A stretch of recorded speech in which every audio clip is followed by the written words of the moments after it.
सबका स्वागत है वापस हमारी नई वीडियो में। तो इस वीडियो में हम लेके आए हैं आपके लिए त्रैमासिक परीक्षा 2022-23 कक्षा 10वीं विषय हिंदी के लिए मोस्ट आईएमपी क्वेश्चन आपको इस वीडियो में बताएंगे।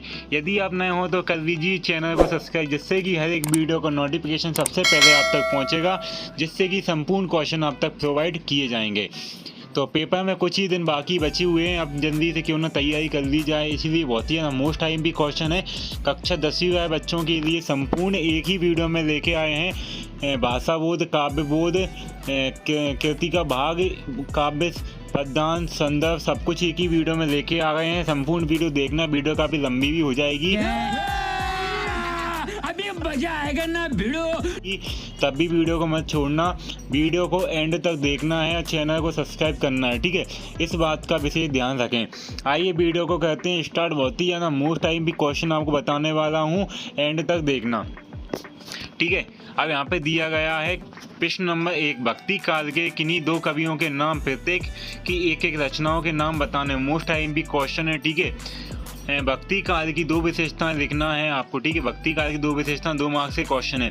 छायावाद की दो विशेषताएं आपको बताना है। इसके बाद उद्धव के व्यवहार की तुलना किससे की गई है, ठीक है। जैसे लाइक और शेयर ठोक दीजिए, महाकाल का दबा के लाइक और शेयर ठोक दीजिए, 5000 लौटे दिख जाना चाहिए। शंकर प्रसाद के काव्यगत की विशेषता बतानी है आपको। बहुत ही मोस्ट आईएमपी क्वेश्चन है। गोपियों के द्वारा उद्धव को भगवान कहने में क्या व्यंग निहित है। गोपियों ने उद्धव को भगवान क्यों कहा, इसके पीछे उनका क्या व्यंग है। स्मृति को पाद्य बनाने में कवि प्रसाद जी का क्या तात्पर्य है, ठीक है। मोस्ट आईएमपी क्वेश्चन कक्षा 10वीं हिंदी में ऐसे सभी क्वेश्चन आंसर दिए गए हैं, ठीक है। अगला क्वेश्चन, परशुराम जी के क्रोध करने पर लक्ष्मण ने धनुष टूट जाने पर कौन कौन से तर्क दिए। प्रश्न 2 मार्क्स का है, ठीक है।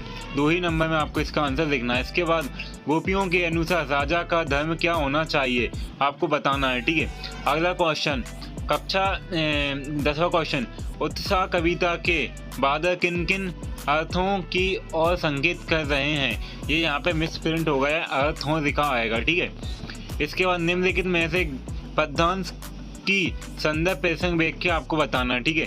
संदर्भ प्रसंग व्याख्या आपको बताना है। यहाँ पे दिया गया है, आदो तुम आती बड़भागी तो खालिस्तान गुर चोटी जो पागी, ठीक है। इसके बाद आठ नहीं रही आवा भागुन की तान सट नहीं रही, ठीक है। तो इसका आपको बताना यहाँ पे लिखना है, ठीक है। संदर्भ प्रसंग व्याख्या में होता है जो भी आप हल्का सा भी इनको किसी भी चैप्टर से याद आ जाता है उसका संदर्भ प्रसंग व्याख्या बना देते हो, ठीक है। इसमें कुछ नहीं करना होता है, एक होता है यदि आपको किसी चैप्टर का नाम इसे पढ़ के याद आ जाता है तो उसका संदर्भ बना दीजिए पहले 1-2 लाइन का, उसकी प्रसंग बना दीजिए इसी को पढ़ के, और व्याख्या में संपूर्ण हिंदी आप इसकी लिख दीजिए, ठीक है। अब देखते हैं नीचे आता क्षैतिज भाग 2। क्षैतिज भाग 2 आता है, यहाँ पे देते हैं गद्य भाग, गद्य खंड। आत्मकथा और जीवनी में अंतर लिखिए क्वीन 2। क्षैतिज भाग में ये बताएंगे कि कौन कौन से मोस्ट आईएमपी क्वेश्चन होंगे, सिर्फ वही क्वेश्चन आपके लिए लेके आए हैं। होने को क्वेश्चन तो बहुत से हैं, क्वेश्चन सभी इंपॉर्टेंट क्वेश्चन ही लेके आए हैं, लेकिन हम, ठीक है। अब देखना कहानी और उपन्यास में 2 अंतर लिखने हैं आपको, ठीक है। ऐसे क्वेश्चन है जो आपके बाहर नहीं जाएंगे। रिपोर्टाज किसे कहा जाता है, ठीक है। रिपोर्टाज किसे कहा जाता है। इसके बाद मन्नू भंडारी की भाषा शैली और उसकी 2 रचनाएं आपको बतानी, ठीक है। मोस्ट आईएमपी क्वेश्चन है, आईएमपी वेरी आईएमपी क्वेश्चन में इसको लिख देना VIP, ठीक है। इस क्वेश्चन को लिखना। इसके बाद निबंध लिखिए, निबंध किसे कहते हैं ये लिखिए, निबंध किसे कहा जाता है ये आपको बताना है, ठीक है। इसके बाद नेक्स्ट नाटक एकांकी में अंतर लिखना है, पॉइंट 2 या 5 नंबर तक याद करना आपसे से। भगत की पुत्रवधू उन्हें अकेला क्यों नहीं छोड़ना चाहती थी, ठीक है। भगत की पुत्रवधू थी, उन्हें अकेला क्यों नहीं छोड़ना चाहती थी, ठीक है। बाल गोविंद भगत के व्यक्तित्व और उनकी वेशभूषा को अपने शब्दों में व्यक्त कीजिए, ठीक है। इसके बाद यहाँ पे दिया लेखक की नवाब साहब के किन हाव भाव से महसूस हुआ कि वे तनिक भी बातचीत करने में उत्सुक नहीं है, ठीक है। तो लेखक ने उन्हें कैसे जांच लिया था कि ये बात करने के अभी मूड में नहीं है। सेनानी न होते हुए चश्मे वाले को कैप्टन क्यों कहा जाता है, ठीक है। ये क्वेश्चन बहुत ही मोस्ट आईएमपी क्वेश्चन है। रखनवी कहानी को आप और क्या नाम दे सकते हैं, लिखिए। Important question. मूर्ति पर सरकंडे का चश्मा क्या उम्मीद जगाता है? मूर्ति पर सरकंडे का चश्मा, ठीक है। निम्नलिखित गद्यांशों का संदर्भ प्रसंग व्याख्या लिखना, ठीक है। इसको ध्यान से पढ़ लीजिए। नेक्स्ट नीचे देखते हैं अब। बार बार सोचते खालिस्तान दुखी हो जाएं। अब ये बादों की वह अंधेरी आधारती है, कोहराल से डूब नहीं सके। आप तीसरा देखना यहाँ पे, वह ग्रह स्थल थे उसे से गुजर जाते थे, चलते थे। यहाँ पे खालिस्तान में आपको बढ़ना है, इससे पता चल जाएगा। इसके बाद काव्यबोध के मोस्ट टाइम भी क्वेश्चन बचे। काव्यबोध जो होता है कि वो नीचे पीछे व्याकरण में दिया जाता है, उसके इंपॉर्टेंट क्वेश्चन सिर्फ क्या है आने वाले मोस्ट टाइम भी क्वेश्चन ही बताएंगे। चैनल को सब्सक्राइब कर देना इसी बात पे, ताकि सभी IMP क्वेश्चन आते सबसे पहले प्रोवाइड किए जाएंगे, ठीक है। काव्य की परिभाषा लिखिए। महाकाव्य की परिभाषा लिखिए। 2 खंड काव्य के नाम लिखिए। रस के अंग के नाम लिखिए। चौपाई छंद के उदाहरण दीजिए। अलंकार किसे कहते हैं बताइए। अति संयुक्ति अलंकार की परिभाषा दीजिए। चौपाई छंद की परिभाषा लिखिए उदाहरण सहित कोई।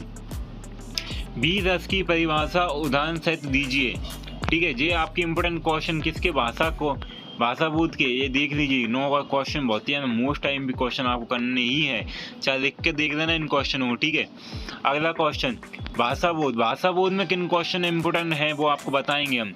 संधि किसे कहते हैं, संधि के भेद लिखिए, बहुत ही मोस्ट टाइम भी क्वेश्चन।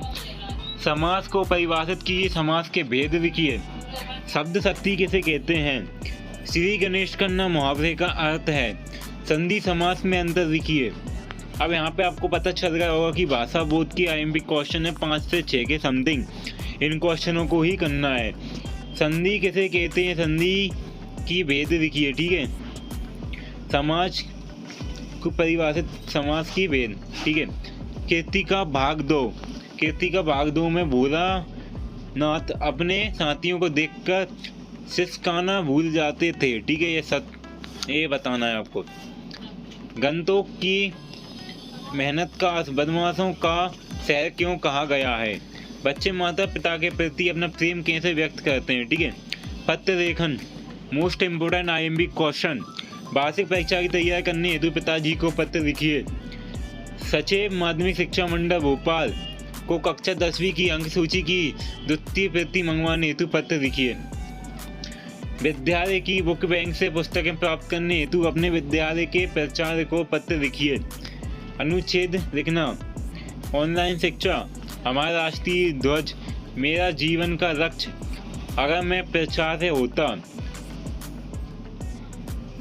ये मिसप्रिंट हो गया है, इसकी जगह पे कुछ और होना था। यहाँ पे होना था कोरोना काल में लॉकडाउन का दृश्य। और विशेष सूचना, किसी भी कक्षा किसी भी सब्जेक्ट के नोट्स लेने के लिए संपर्क करें 8085087153 व्हाट्सएप नंबर। शुल्क देना होगा सब्जेक्ट के अनुसार, ठीक है। किसी भी यदि आपने नोट्स नहीं बनाए त्रैमासिक के और आपके एग्जाम आ गए हैं, कुछ ही दिनों बाद नज़दीक में हैं, यदि आपको नोट्स चाहिए सिर्फ त्रैमासिक के, तो संपर्क करें इस नंबर पे। शुल्क देना होगा सब्जेक्ट के अनुसार। वीडियो कैसी लगी, वीडियो और भी ऐसी वीडियो देखने के लिए चैनल को सब्सक्राइब करना ना भूलें, जल्दी से कीजिए सब्सक्राइब। और डिस्क्रिप्शन में लिंक दी गई है टेलीग्राम की, इसको भी ज्वाइन कर लेना, वहाँ से आप PDF भी निकाल सकते हो, सब कुछ कर लेना। नीचे डिस्क्रिप्शन में वेबसाइट का लिंक भी दिया गया है, वेबसाइट को भी ज्वाइन कर लेना, ठीक है। मिलते हैं नेक्स्ट वीडियो में, जब तक के लिए जय हिंद जय श्री राम।